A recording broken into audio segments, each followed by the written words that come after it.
Yo, what is going on, everyone in the XRP community? I hope you guys are having yourselves a fantastic day today as usual. God dang, I woke up way too late today. The sleep schedule is still completely off track. But guys, we got some really interesting things to go over today on this Friday today.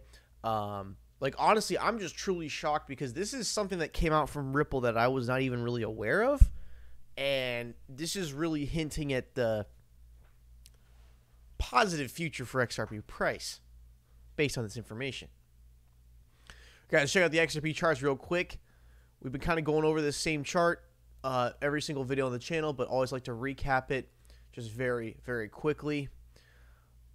Nice little curve there going on with XRP, followed by nice like quadruple bottom almost, and currently attacking a major structure here at the high 30 cent range, essentially. Was support down here, turned into resistance. Got so much liquidity sitting all up in here, major gaps all the way down. If we break this level, I tell you, dude, in like less than a week, this thing will immediately rocket to like 76 cents. That's what I'm seeing after having tremendous downward volatility like this. The only logical thing for the market to do is to follow the flow of the market and snap back into motion and grab the gap. That's what makes sense to me, guys. All right, check this out here. So Ripple released their Q2 2022 markets report.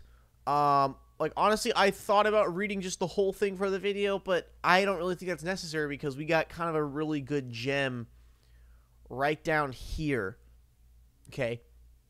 Disciplined, responsible stakeholders, Q2 sales and purchases.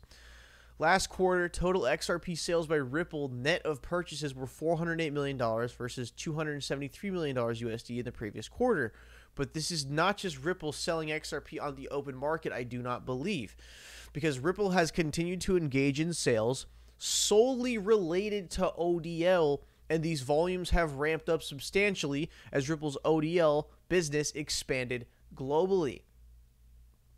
Okay? All ODL-related sales are attributed to the growth and adoption of ODL.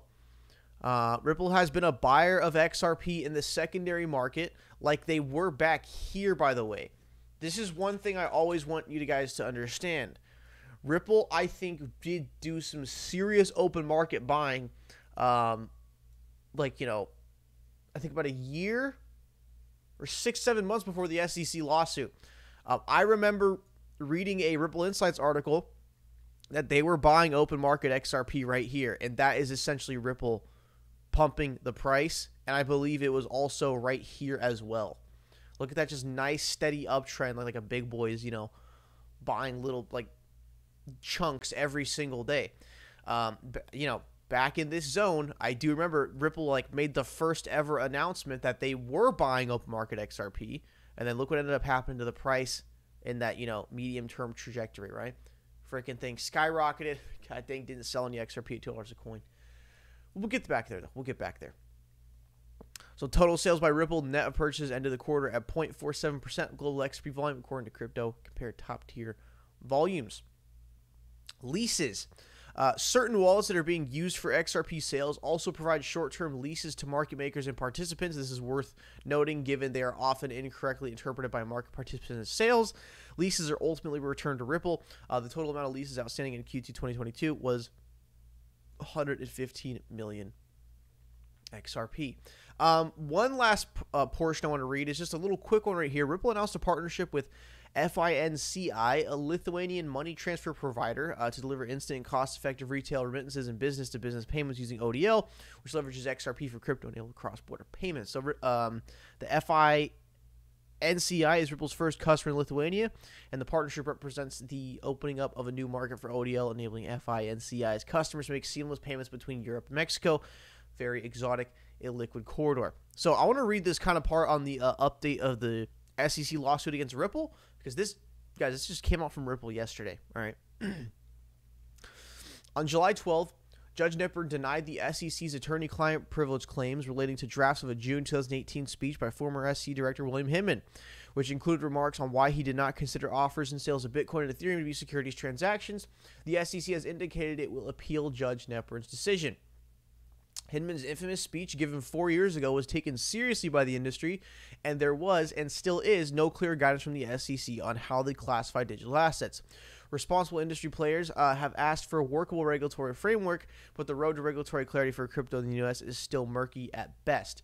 When the SEC sued Ripple in December 2020, it was clear that it was an attack on the entire crypto industry and American innovation, that the SEC was engaging in regulation by enforcement. That campaign continues. Most recently, the SEC regulation by enforcement campaign took the form of enforcement action against a former Coinbase employee and 2 alleged co-conspirators whom the SEC claimed committed securities fraud in connection with certain digital asset trades, even after the DOJ brought criminal charges against those individuals, yet declined to charge securities fraud on the very same conduct. What the SEC did, in effect, was put Coinbase on trial for trading unregistered securities without suing Coinbase or explaining why it decided that a subset of digital assets were securities when others were not. This creates havoc. Like, exactly, bro. Like, just because Coinbase employees, just because they insider trade a few assets, those are automatically securities now? Like, just because those assets are brought to limelight and are popular to talk about at the moment, they just turn into securities? That's what it sounds like to me. The inconsistent application of undefined rules hurts consumers, markets, and innovators. Coinbase highlighted the need for clarity in its petition asking the SEC to begin rulemaking on digital asset securities. It's funny how Coinbase didn't petition for this when XRP got sued, but when Coinbase gets sued, that's when they want to do it, right?